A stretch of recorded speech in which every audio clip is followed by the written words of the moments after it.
Welcome back to my channel. If this is your first time here, welcome. Thanks for joining us. My name's Janie. On this channel, I just like to talk about cryptids, some conspiracy theories, might talk about some spooky things. Here and there, you might hear me talk about some personal shit I got going on in my life. For the most part, I'm just going to talk about spooky things. And today, I wanted to do a little thing I'm going to call cryptids and craft beer. Super cheesy, but I love craft beer and it takes the edge off. So today, we're drinking Elysian Night Owl. This is my favorite pumpkin beer of all time. I first had it in Colorado, and ever since then, it's been my favorite. It's very pumpkin-y. Unlike some of the beers where it says pumpkin and it just tastes like dirt, this actually tastes like pumpkin. Like if a pumpkin spice was a beer, it'd be this, but not as sweet and probably not as unhealthy. Thumbs up, we're gonna take a little sip-ski of this, and then we'll get started on today's cryptid. So while I do these, I like to do my makeup. This is an idea I got from Bailey Sarian and Sydney Black. They're two YouTubers who are way more successful than I will ever be on here, but they're awesome and they're fun, and you should definitely watch their videos as well. If you probably have already if you've made it this far. Yeah, so I'm gonna do my makeup. It's just something I like to do to keep my brain active, working, and engaged without me yammering on about nothing. So let's go ahead and get started. For today's video, we're going to the wonderful land of pepperoni rolls, Tudor's Biscuit World, coal mining, and the wonderful whites. And West no, Virginia. that is not racial commentary. That is based on a documentary. Virginia. If you thought that Tiger King was entertaining, buddy, you don't even know. You don't even know. Look up the wonderful whites of West Virginia. Come back, report. That's your homework for today. Specifically, we're going to a little teeny tiny town called Point Pleasant. And Point Pleasant is a small town in the Ohio River Valley that was founded during colonization or exploration or whatever your preferred term is. I prefer colonization because that's what really was happening. 1949, Point Pleasant was founded by a French explorer by the name of Pierre-Joseph Celeron de something. I'm going to put the name on the screen because I cannot pronounce that. I know that it's probably way simpler than I'm thinking of, but you know, I'm just going to put it on the screen. Pierre kind of declared this area a sovereign state of France. And the way that Point Pleasant got its name is that Pierre wrote a poem back home, or back to the other settlers. That's not really clear. Basically, he wrote a poem in French, and at some point he called this area Point Pleasant. It's probably not exactly how he put it. Probably said it was a pleasant point, and he just kind of left it there. Pierre died, I think, in the around 1760. In the late 1770s, a battle that is now known as the Battle of Point Pleasant broke out between the native tribes and the settlers. And the native tribes were the Shawnee and the Mingo, which I do not think are their official names, so sorry if I offended anybody by using those names. That's just the names that I found when I was researching this, and there's not a whole lot of information other than that I was able to access. I believe it was about 1,000 of those natives were wiped out during this battle, which makes this land extremely, extremely cursed. Basically, a description I found of Point Pleasant by one of the local museums describes Point Pleasant as situated on the Ohio River. Point Pleasant, West Virginia is a small town with a population of only about 5,000 people. Visiting our town's main street is like stepping in a time warp to when life was much simpler. Many of the buildings still look the same as they did in the early 1900s, and the streets are littered with mom and pop shops, eateries, museums, a historic and some say haunted hotel, a vintage movie theater that dates back to the 40s, a state park where the Battle of Point Pleasant took place, haunted, and riverfront amphitheater where beautiful sunsets and historic fine art murals can be seen on the mighty Ohio River. These are just a few of the things that add to the quaint and charming character of our town. Point Pleasant is the heartbeat of small-town Americana, rich in American history with a twist of the paranormal. So besides that supposedly haunted hotel, there's some other things, paranormal type things, that Point Pleasant is very famous for and very known for. So let's get into our little time machines, and we're going to go back to 1966. In 1966, 5 grave diggers were, doing their jobs, digging graves, and they looked up in the sky. I'm assuming this was at night. I feel like you only dig graves at night. I feel like that's a thing. I mean, Not now, but I feel like back in the day it was like a thing. I'm just assuming here. Ignore me. Grave diggers are, they're doing their job. They're just digging a grave. It's 5 men, and they look up in the sky and they see something that they described as a man with wings, a large man with wings. Apparently they reported this, but nobody took it seriously. 3 days later, on November 15th, 2 Point Pleasant couples were out having a little double date, going for a drive around town, because what else are you gonna do in the 60s? I don't know, they're probably coming back from dinner or something, either way. And they're driving around this area that's known as the TNT area, and the reason it's called that is because that area back in World War II was part of an area where munitions were made and obviously sent off to help in World War II, which also kind of gives me a little feeling of haunted. Definitely cursed and haunted. These couples, they're driving in their car, they're having a good time, they're just chatting, whatever, and they suddenly realize that something's chasing their car, like flying above it. The way they described it was that it looked like a large man with wings. So as they're driving, the creature thing that would soon become known as Mothman, it flew out in front of their car, and its headlights kind of caught its eyes, and the eyes glowed red, which, we all know if you have pets and you take a picture of them with a flash on, or you put a flashlight in their face or something, yeah, animals' eyes turn red. But to them they said they were glowing, and this was very strange. I'm not entirely sure if they went to the police station, if they just went straight to the news station, or newspaper people. I should know this. I have a fucking degree in media studies. I'm not entirely sure how that worked back then. If you watched my Roswell video, if you didn't, what are you doing here? It seems like the journalists just kind of chill around near the police station or something and wait for something juicy to come up. So the next day, the Point Pleasant Register, which is the local newspaper, put out in their headline they used said, "Couples see man-sized bird creature ... something." So, really descriptive. Take a little sip of my little craft beer here. Oh, this is so good. Looks like this. It's a really cool little, I love it. And I think this is perfect for this story too. Other reports of this strange man-sized bird creature thing kept coming out.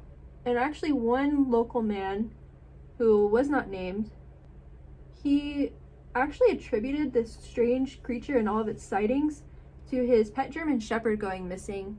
And he also said that he had a strange noise coming from his television set. So kind of like poltergeisty. That's just what I imagined in my head. Just a little girl sitting in front of the TV like, they're coming. A couple other different reports were made, here and there. And then one day they just kind of stopped. That is until 1 year later. Well, 1 year and some change. So on December 15th of 1967, so, a year and a little bit later, it's around the holidays, everybody's packing up their kids, picking them up from school, getting off work, getting ready to go home, enjoy the holidays, drive to grandma and grandpa's house, all that. Now, leading into Point Pleasant and leading out of it is a bridge known as the Silver Bridge. And the Silver Bridge goes across the Ohio River to, Ohio. So, everybody's, driving across, not everybody, but a good amount of people are driving across. It's kind of more traffic than what would be on a normal day after work, because you got the workers getting off from the plant, and you got people packing up their kids, all that. At some point in that afternoon, I believe it was around like 5 p.m. or so, the bridge buckled and collapsed, and it killed about 48 people, and some of the bodies were never found. But this is just based on, family members saying, yeah, I had so-and-so in the car with me, where are they, that sort of thing. So it's estimated about 48 people were killed. This was a tragedy that made, national headlines at the time. Like, that's a big thing. You don't hear about 40-some people dying, all in one instance, especially not in a small town like that. So not long after this incident, somebody came forward and said, I forgot to mention to you guys, that weird bird creature man thing we were seeing last year? Yeah, I saw it on the bridge not too long before this happened. And it's not really clear if this person saw it on their morning commute that day, or if they'd seen it at night sometime before that. Either way, they said that they had seen Mothman perched on the bridge sometime before the collapse, which it's like, why didn't you give anybody a heads up? But also spooky. After this incident, Mothman kind of became known as sort of a bad omen. It was thought that if you saw a Mothman, you're gonna have a bad time. He's there to warn or to bring bad times. Not really too clear on which one it was, if he was trying to be the good guy and help everybody out and be like, hey guys, something bad's about to happen right here. Or if it was more like he brought the doom. Not a whole lot of other examples of people spotting Mothman and then having a bad experience or a big tragedy happening. At the time, that's kind of what the thinking was. They thought, oh shit, back old Mothman, he's a bad omen. And as far as any sightings after that, there's not really anything immediately. However, back in, I believe it was 2016, there were several sightings in Chicago, of all places, of a creature that very closely fit the description of Mothman. One gentleman was out on his patio or his balcony one night having a smoke, and he was near the airport. And what he saw is what he described as like a pterodactyl outline, kind of flying low underneath this airplane that was either coming in for landing or going out. He goes on to a local Chicago Facebook group kind of thing, and he's like, did y'all see that? You guys see that thing in the sky? And several other people actually said, yeah, I saw that thing you saw. Well, basically said, yeah, I saw something similar. A man named Lon Strickler kind of came forward and was like, oh yeah, so I collected data on all of these sightings, and he believed that there were actually 3 creatures that were stalking the Chicago skies that night. But a lot of people said, specifically Lon and his, group of goons who are just investigating this stuff, they said that more than likely it wasn't the same Mothman. The Mothman that we love and know and love, whatever, he is at Point Pleasant for a purpose. There's a reason he's there. There's no reason he would come to Chicago. He didn't really elaborate much more on that. He just kind of said, definitely wasn't Mothman, but it was something similar. 66 and 1967 sightings. Besides the Chicago one, there have been sightings of Mothman still in the Point Pleasant area. The most notable being one that happened in 2016 when a man was hunting in the woods, out either late at night, early in the morning, whichever. He spotted, and he actually got a photograph, which I'll try to put into this video, of Mothman, basically. There's really not a whole lot else it could be. It was, he saw it and he was like, what's Mothman? This man actually asked to remain anonymous because of, he didn't want anybody to think he was crazy or something. So that to me tells me his story is pretty solid. He probably didn't make that shit up. A movie starring Richard Gere was put out called The Mothman Prophecies, and the town of Point Pleasant was all about this. They loved it. They thought that it would bring a lot of interest to their little town, a lot of tourism, that sort of thing. So it's sort of similar to Roswell in that way. They kind of adopted and accepted this identity of where that weird thing happened that one time. Or I guess in their case a couple times. I got my eyebrows done. I just cannot talk while I do them. My eyebrows have not been getting along lately, so I gotta be very, very careful when I'm doing them, or else. Obviously, there's a lot of skepticism about this whole thing. Actually, initially when the first sightings came through, a biologist from West Virginia University came up to Point Pleasant and said, you know what? It's probably just a crane. They said, West Virginia's kind of on that middle ground where migratory, sure. Area where birds are migrating from, Canada, and they're coming on down, they're going south, they're going to their winter homes. It's probably just some type of crane that isn't native to this area that just got a little bit lost on its way to its vacation home for the winter. And they said it probably just got lost, probably confused, it's probably just acting erratically because it's scared. And that's probably why it's chasing things and being defensive and all that. Other people have said, and this one is probably the most legit one to me, is that it's more than likely just a very large barn owl. And if you've never seen a barn owl's legs, like, I picture owls as like those creatures with like, they're just little fluffy babies. But when you pick them up, they have like long legs. And some of these pictures, sure enough, look like a barn owl maybe coming in to swoop a smaller bat or something. So to me, that's very likely. I want to believe. I want to believe. And seeing as how cursed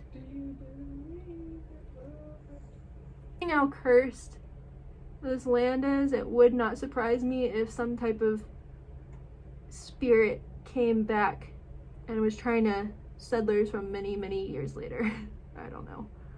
Do you believe in love after love? I can feel some things, it's hard to say.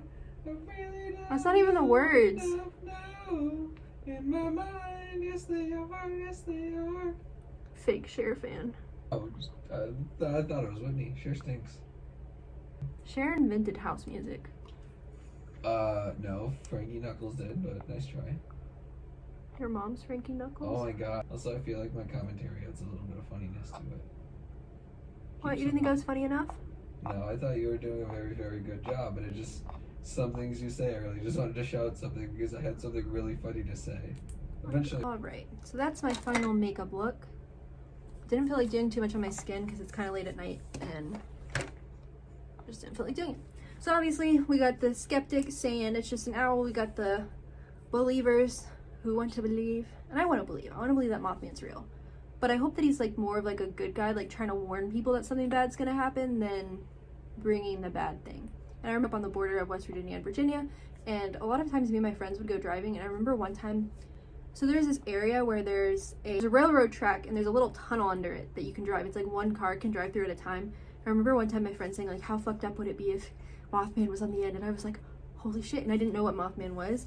And I remember her parents like explaining like the Mothman story to me and like telling me about it, and I was like, that's crazy. And then after that, every time me and my friends would go like drive around at night, because what else you're gonna do in Bluefield, West Virginia, we would go drive and we would look for Mothman. And actually at one point we found out there's this one little creepy road that we found on accident one night, and we used to drive down there all the time. Actually, we made friends with somebody who lived near there, and he told us that apparently there's a water reservoir on the other side of one of the roads, and we had never seen it because we were always there at night being stupid. Apparently like 2 brothers drowned in there at like the same time, so that was terrifying. Another one of these cryptids and craft beers. I have another West Virginia cryptid that I honestly don't know much about. He's called the Flatwoods Creature, I think is what it's called, but I'm gonna look it up and we'll do another video. We'll have another craft beer and we'll have fun. But yeah, that's all I have today.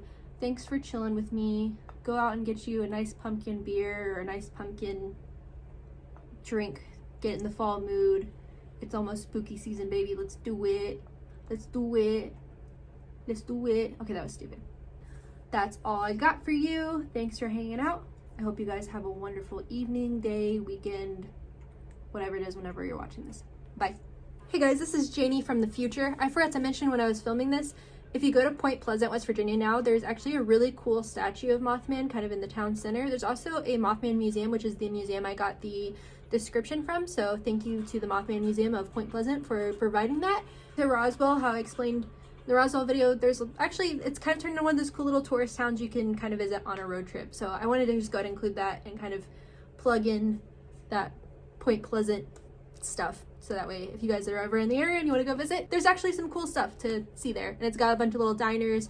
I've heard that if you go to the diners and you bring up Mothman, there's always somebody there that's going to be able to tell you a story, whether it be a personal anecdote or a story of one of their family members or somebody that has seen Mothman. So forgot to put that in, go ahead and slide that in somewhere in this video. Okay.